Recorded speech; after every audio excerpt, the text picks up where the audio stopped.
తెలంగాణలో సర్పంచ్ ఎన్నికలు ఇక ఇప్పట్లో లేనట్టే మీరంతా చాలా ఉత్కంఠగా ఎదురు చూశారు కదా.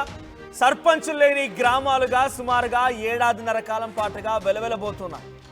ఎటువంటి సమస్య వచ్చినా ఎవరికి చెప్పుకోవాలో తెలియదు. ఊర్లో పెద్దదిక్కుగా ఓ వ్యక్తి ఉంటే ఆయనకి వెళ్ళి చెప్తే అటో ఇటో సమస్య తీర్చేవాడు. ఓ పెన్షన్ వస్తలేదనో, ఇందిరా మిల్లుకి సంబంధించి అప్లికేషన్ గురించో ఇంకేదో ఏ సమస్య అయినా కూడా ఓ పెద్దదిక్కుగా వెళ్ళి చెప్తే ఇంటి ముందు కరెంటు బల్బ్ వెలుగుతలేదని కూడా చెప్పినా కూడా ఓ సమస్య పరిష్కారం అయ్యేదో, లేకుంటే కనీసం చెప్పుకునే నాదుడైనా ఉండేవాడు.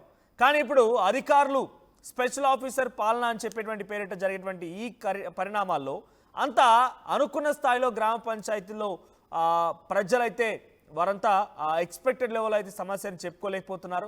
మరీ ముఖ్యంగా కేంద్రం నుంచి రావాల్సినటువంటి బిల్లు కూడా రావడం లేదు. గ్రామ పంచాయతీలు అంతా కూడా ఒక రకంగా వెలవెలబోతున్నాయి, ఇబ్బందులు పడుతూ ఉన్నారు.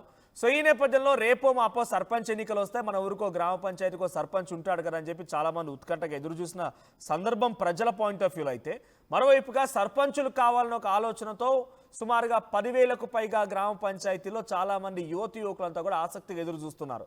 పోటీ చేస్తాం, మాకు చాలా ఈసారి ప్రజలు పట్టం కడతారు, మేము గెలుస్తామని ఒక ఆశాభావం వ్యక్తం చేశారు. కానీ మీ ఆశకి మళ్ళీ అడియాశ అయినట్టే భంగపాటు తప్పలేరు.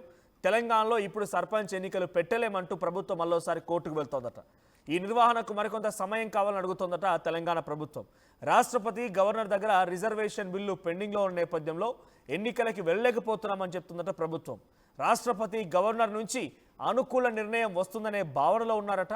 అయితే సెప్టెంబర్ లోపు ఎన్నికలు నిర్వహిస్తామని ప్రభుత్వం చెబుతున్నా మరింతగా లేట్ అయ్యే అవకాశం కనబడుతోంది.